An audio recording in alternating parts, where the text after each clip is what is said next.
colleagues. It's exciting to be back here on this stage, talking to NGOs in Uganda, talking to civil society, talking to people I've worked with since my youth. I first joined an NGO called Lutheran World Federation in Karamoja, working among the Karamojong peoples many years ago. And my lessons from Karamoja drove me into refugee work in West Nile, into South Sudan, into the Ministry of Finance, Planning and Economic Development, into Action Aid, where I did 7 years of international tour of duty. But while doing that work, I learned certain things which I want to just quickly share before I go to the full speech. Especially when I went doing international work with Action Aid. I led the international HIV/AIDS programs, and so I was involved in a lot of global campaigns for HIV treatment. In fact, we led the universal campaign for universal access to HIV treatment, met with Tony Blair, then the president of G8, and they accepted put money, which gave the free treatment of HIV that we have today. So it was an exciting experience.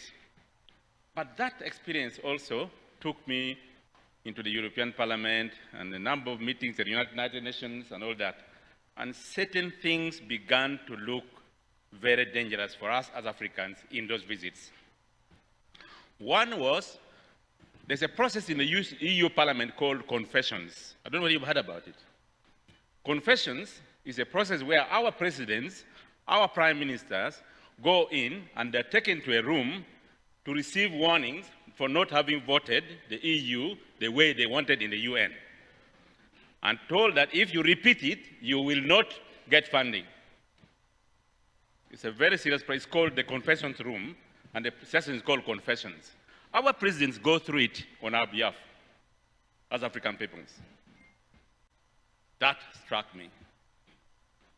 The other thing that struck me, when we are now in the final stages of negotiating this free HIV treatment in the UN General Assembly, the Uganda delegation was missing in the room. So I sat in their place as an activist until the delegation finally came and I was asked to leave. But that was not the most interesting part. The most interesting part was when the final debate was going to discuss how much of this money should be, how much we should put for free HIV treatment across the world, particularly in Africa, the Uganda delegation and the Kenya delegation was invited by USAID and DFID for a funding meeting. The Kenya delegation was the one chairing the meeting.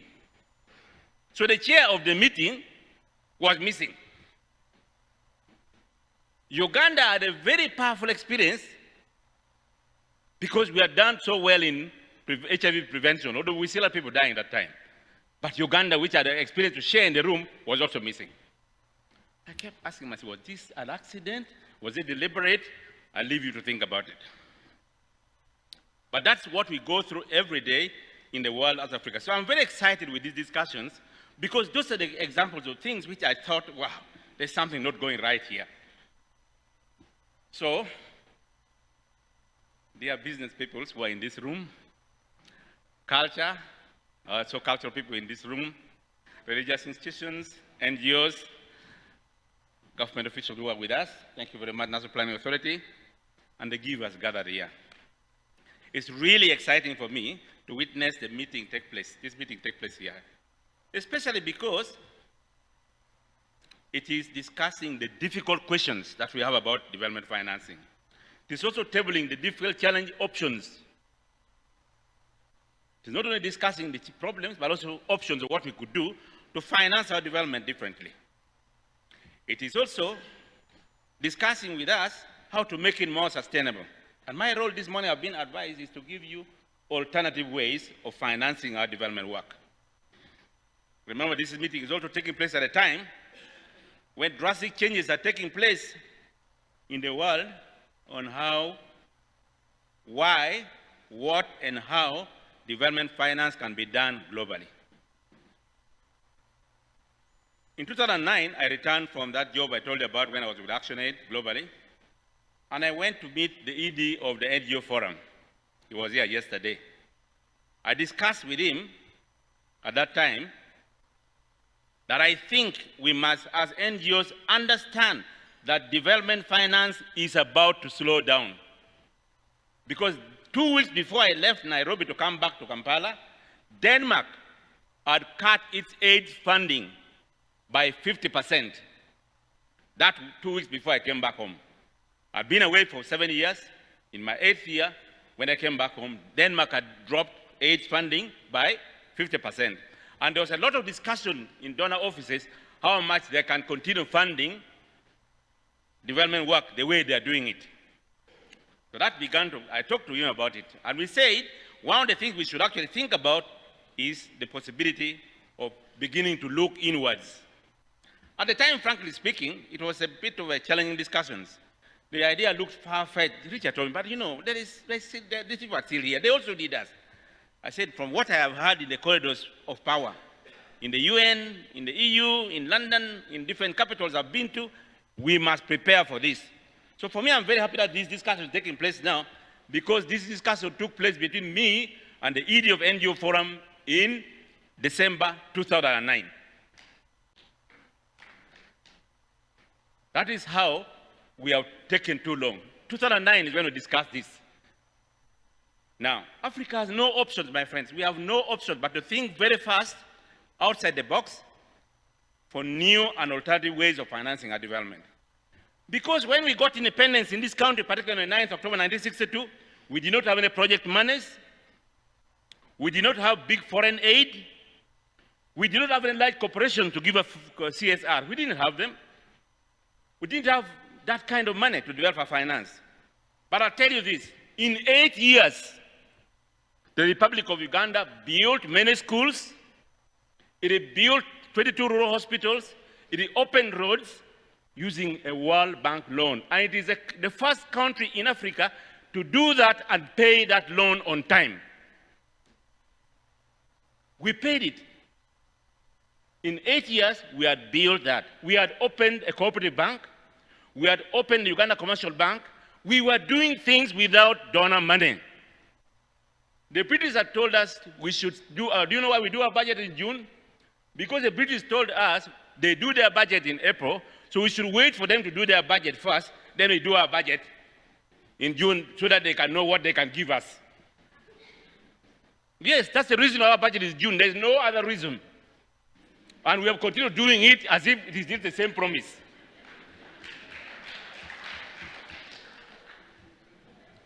The colonial mindset that was talked about by Brian this morning. That is why we do our budget in June. Because they do their budget in April. So we must start thinking differently. If we don't, we are heading for tough times ahead. Because everybody is talking about themselves now, not all of us. When we move, if we move fast, it's going to help us. This giving movement we are talking about today, giving movement, this is a great idea. But this is our way of life. This is not something new. Giving in Africa is our way of life. In the last 1 week, I have given out 1 million shillings. Why? Some young man wanted some dropping money for school fees, some 200,000. Somebody very important in my life, whom I lived with some time back, died, 500,000 for burial, you know. We do that every day. We don't do it, even when we do it, we don't go and register it somewhere in government so that it is deducted from our tax. No, we just do it because that's our way of life. So I would like to really request, we have done this because that's what African Ubuntu is. That's what it is. We have done this, it starts with our extended family. My father was arrested, he was a security officer, was arrested and locked up in 1979 and was hanged in 1989. Between the time my father went to prison up to now, it is his friends from different tribes of this country, it is his people who even just heard about him as a rumor, and when I told him I'm the son of so and so, they helped me because they heard that he had helped somebody somewhere. I met a retired police officer who told me it is your father who gave me the money to buy 4 cows to go and marry my wife in Fort Portal. He's in Mtoro. My father is from Lango. That's how we do things. That's how we are. We are always giving. And we should ask ourselves, what? We don't have old people's homes. The grandchildren and the children look after the old until they bury them. because it's such an important thing in our life to be part of burying them. It's so important for us. We don't. We don't have orphanages. It just started recently. Neighbors and relatives divided the orphans when the parents died. They sat and said, I'm taking so-and-so, I'm taking so-and-so, and they brought them up, and they grew up, and they became ministers and professors, when it is not their biological parents that gave birth to them, who are the ones who brought them up. That is what our life has been. And we should keep this in our back of our mind. So when we discuss philanthropy, Jackie, we should not forget how powerful the way we used to do it is, and therefore we should then ask, how are we going to build that into the discussion we are going forward? In this country, when they got those independence, I told you already, we did all that without foreign money, and we did that very successfully. Now, let me tell you this. These are some of the suggestions I would like to make. One is we should consider doing business, being social businesses, because it is possible for it to work. Social businesses are businesses which have, in business language, 3 bottoms. Bottom number 1 is revenue, the money you bring in. Bottom number 2 is social impact. What is this you're doing with your business that creates real social impact in the households of your customers? And bottom number 3, what is the economic, the environmental impact of your business in society? If you answer those 3 things, you are a true social business. So you're not just a social business because you're helping these orphans. You must think about the 3 things. Are you earning money? I love this lady who was saying clearly, I help children, but I earn money. That's very good.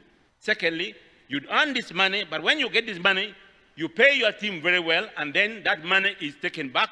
Part of it is plowed back into do this development work. We can do this. Secondly, you are creating social impact all the time, because when you help these orphans, you help them beyond just money. You create their life in society and make them do better. And finally, you are always looking after what does this work help in the environment. You may just be planting trees. You may just be collecting rubbish and making sure you sort them out and burn it off. But that is very, very important because it can be part of business. And I'll tell you, there is no part of, in this world, no sector in this world where there's no business. In everything we do, there is business. There is an NGO called Wastepreneurs. Waste Aid. It's called Waste Aid. It is helping Wastepreneurs in Kampala. People gather and do collect rubbish. They now package away plastics, metal, organic, and then they sell the organics as fertilizers. They sell the plastic to the plastic companies, and they sell the metal to the metal processing companies. And they're making money. They're being in the street, but somebody's not organizing them. That can be business. It's a development business. It will solve an environment problem, but it will make money. For you and me, it will make money. We should be thinking that kind of thing. And it doesn't stop advocacy. I heard you say that, what is this? When you are now in it, then you have the moral authority to demand for accountability from the state. Because you can say, I am doing this, the following policies are not working, we must change it because I am also part of the practice. That is when we shall have the energy. So that's why I strongly believe that we should consider this. Now, the thing about business, a successful business, its job is, it is started by finding a solution to problems of society or finding a solution to the needs of society. All businesses which are very successful do that. One very successful design, which is around up to now, and it is still working, is the plastic jerrycan. Because it collects water, it is light, it can be carried on the head, it is very convenient. It is in business, everybody has brought other things, pipes, but the plastic jerrycan is here. Why? It is still solving problems of society of the need to gather water or any liquid. There is another business which is struggling. It is the turnover. You remember Monaco turnover? Turnover is dying, being replaced by solar panels. A successful business solves the problem. When the way it is solving the problem loses meaning, another business comes to brings a better solution, a cheaper solution, a more innovative and convenient solution. That one loses business, and this new one takes over. So businesses do development every day. We must recognize that as NGOs, that by not doing business, we are also missing part of doing development. Businesses do development every day. That's why those two examples, one where it is succeeding still up to now, and the one which is collapsing because it's no longer relevant. It has been replaced by solar. Solar everywhere in the villages, you find now solar panels, small solar panels. Every grass thatched house, you find solar panels. Now it is replaced the turnover. Now, when I came back in 2009, I suggested, so that what I'm trying to say here is that think about social businesses. They are actually very good options. They can do both production, processing, marketing, and also advocacy. They can also address human rights issues very well for as long as you are clear what are the human rights issues in this business I'm doing, and you take that to discuss with the state. Because that's what, it actually gives us more legitimacy to discuss with the state about the advocacy we want to do. So there's a big opportunity in that. The other thing I wanted to put for you as an example, which we can do differently, alternative ways of financing, is that when I met the then NGO Forum head of executive director, I suggested that we should form an NGO staff cooperative. For all of us, we form a cooperative. That cooperative, we save money in it, we buy shares in it and save money regularly, and keep buying shares and grow its capital big, grow our shareholding big, borrow money from there. We form that cooperative. It is called Nafasi Multipurpose Cooperative. Nafasi is alive. It is based in Naguru, next to my office, no longer part of my office. We first hosted it for a number of years as a Uhuru Institute. It is now alive on its own. It has its own board. No staff member in Uhuru is now a board member. We started when we were all the board members. But we now have Nafasi running alone. It is doing well. I can confess to you that when I was completing one of my little houses at home, where I think these days I go and retire and spend some holidays when at home in Molata, Nafasi gave me a loan of 30 million to complete the final painting and everything we were doing that house. That is benefit. When I started doing coffee, I was time bad with meeting the deadline to plant at the right time. I took a 20 million shillings loan from Nafasi to top what I had to be able to do my coffee and expand it. So I am already benefiting as a member. I ask that each and every one of you consider joining Nafasi, and we grow it into a giant cooperative for civil society organizations in Uganda. Why is this very important? Because cooperatives, Chris, I sent you a PowerPoint presentation. There is 2 slides there which is about what cooperatives are, which if you see, you could see a way of putting up if you can. But I'd like to give you an example here. You know what? Sometimes in this country, because of our history, we think cooperatives are about agricultural cooperatives, the Bugiso Cooperative Union, Banyakwele, Kweteran, and the like, West Mengo, Wamala, those kind of things. You know, that's what we think cooperatives are. But let me tell you, Associated Press, the media company, is a media cooperative. Associated Press, which we all refer to it, it has got the latest news. Associated Press is a media cooperative. Another example, Barcelona Football Club, Bayern Munich Football Club, Atletico Bilbao Football Club, Real Madrid are soccer cooperatives. All those you see making noise in the stadium are shareholders. Yeah. They are shareholders. It's a cooperative. They make money. People come. Those who see them making, when they pay for the going in, they pay as members. It gives them business. End of the year, they are getting good dividends. Life is continuing. But it is their cooperative. In fact, Germany is even more interesting. You cannot own a football company in Germany if members, the fans, are not 52% shareholder by law. So it makes them, all of them are cooperatives. That's why German clubs are more stable than British clubs.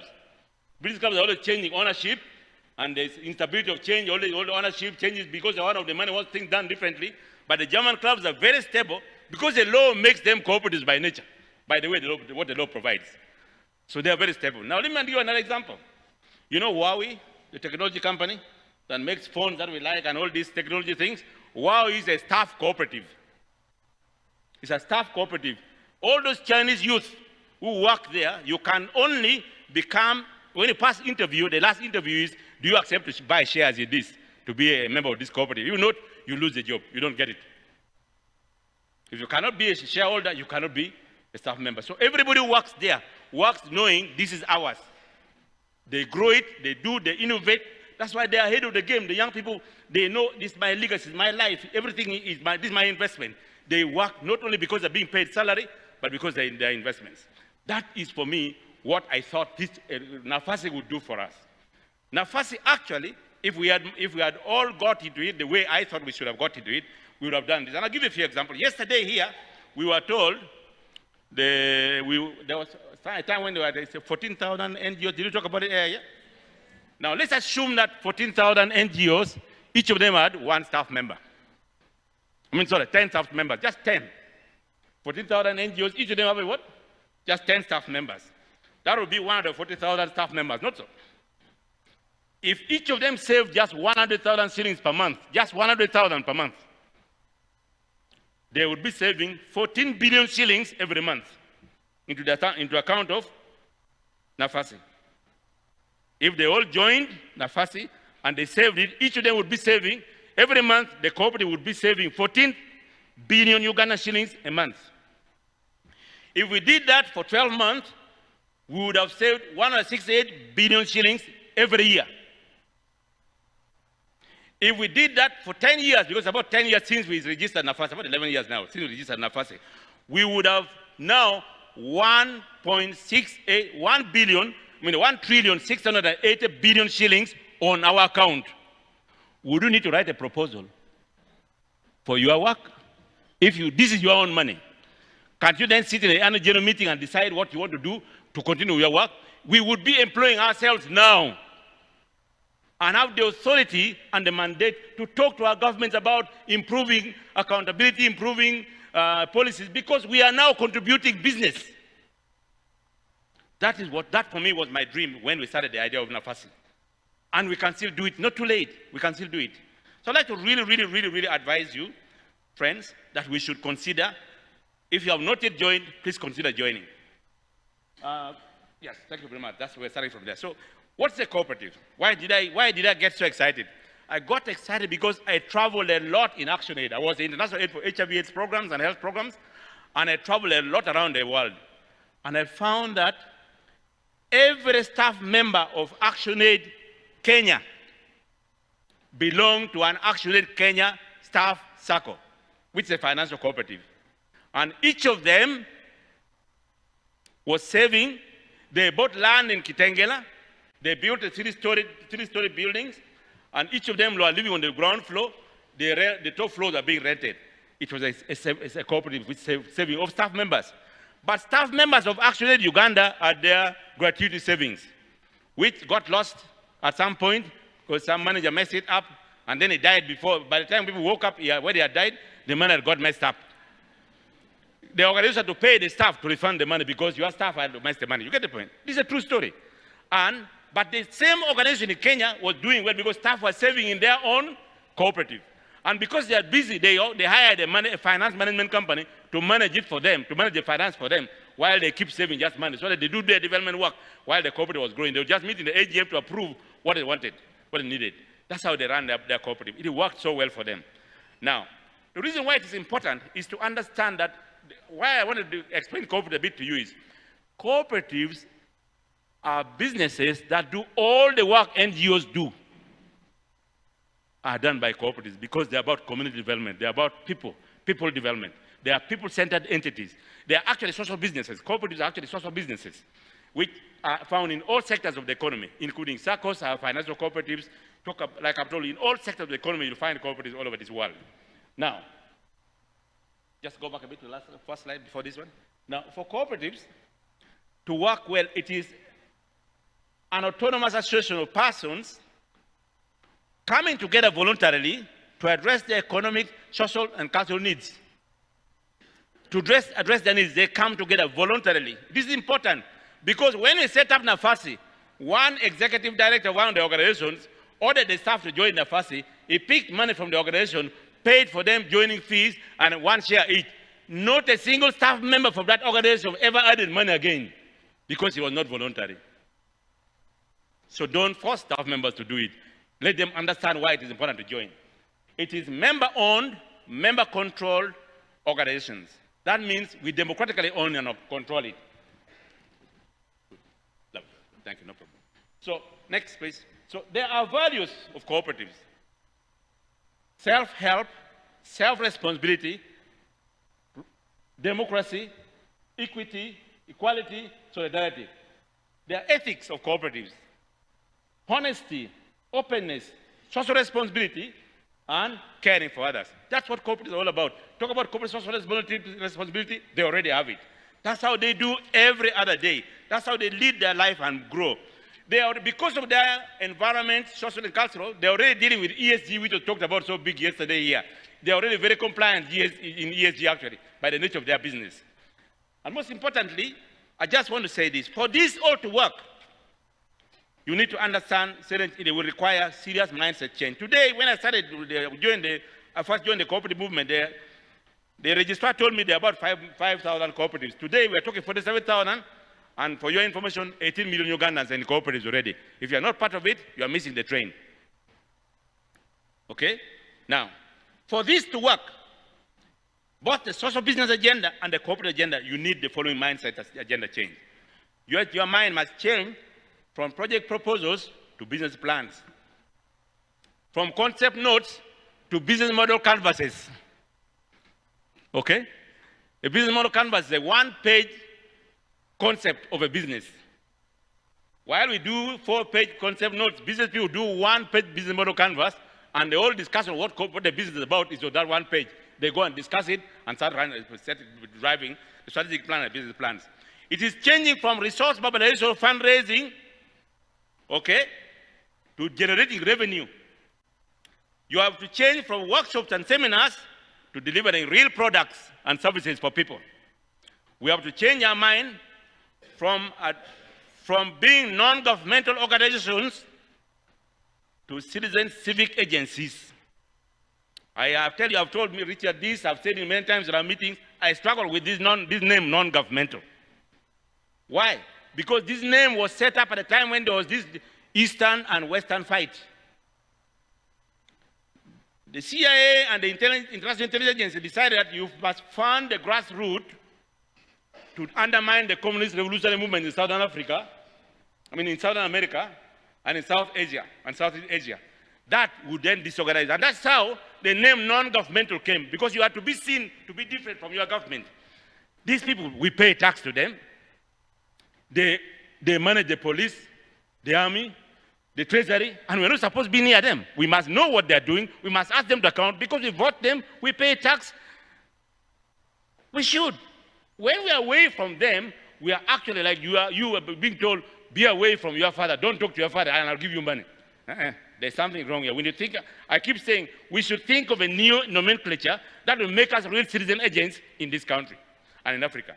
Because this non-governmental name, I struggle with it. It is also about moving away from mistrust to collaboration in our differences and weaknesses. It's about removing dependency to self-help and self-responsibility. It's about changing from funding recipients to shareholders. It is about changing from short-term projects to long-term development agenda. It's about changing from expanding donor and finishing the donor budget. You know, in October, November, December, we're trying to finish the budget quickly, before because if it doesn't, they may take it back. We know these things. To long-term thinking of how we are going to diligently manage costs, including cutting costs, because if you don't cut costs, you cannot run a business. So, but we can still do all this and still do all the advocacy work we do. Okay, it's also about moving away from funding mentality to financing mentality. Those are two different things. It's about budget spending, investing from budget spending to investing time, talent, and planning to invest where we want to reap. If you don't invest, you should not reap. He who does not work should not eat, is something somewhere in the Bible. Okay? And it is important that we should be about, we move away from charity employees to being business owners who ask the state to make sure that our life and our business works well. They account to us. That is when we shall be more successful. And finally, my brothers and sisters, it requires that government policies support what we are doing. For instance, the foundations that give us money from USA, Europe, wherever, they get tax rebates. They earn points, which gives them a reduction in the overall corporate tax. That's the motivation they get. Do our policies deal with that here? You need to think about that seriously. It should be, our policies should also talk about tax exemptions. I did recently a paper on tax policy tax policy for cooperatives. And I found that throughout the world, except here, in East Africa here, the rest of the world, business between a primary cooperative and its union, or a member of a cooperative and the cooperative, like if you take a loan from Nafasi, and Nafasi makes a profit out of it, that business cannot be taxed, because it's like doing business with yourself. It's about mutuality. So mutuals don't get individual taxes between. So you give them tax exemptions that makes their capital keep growing and not collapsing. Okay? Those are things that I thought. So does it giving awards, recognizing the givers, some annual program that always grades and gives award to a giver, so that people feel good when they're recognized. And finally, we need to also think about the laws, and they must be facilitatory. The laws and regulations, I look at the one for cooperatives, the one for NGOs, I see they're more about command and control rather than facilitating them to do the job even better to serve our citizens of this country. If government dealt with this, they would make us more active, more supportive, and we become better partners rather than people fearing the government. Ugandans, for instance, fear the revenue authority. But interesting, this mutual thing I was talking about is actually in the law. But because many people fear talking to URA even, we don't know what provisions are in the law, which we can be taking advantage of. Even as NGOs, for the work we do, we have not taken time to have serious, detailed discussion with the URA to understand the provisions of the law that we can take advantage of either as rebates or as exemptions. We have not gone to that detail. We are just always complaining the law, the taxes, the taxes, taxes. We are not going. We must have serious negotiation and discussion with them to understand a bit more that we are doing. Thank you very much. God bless you all.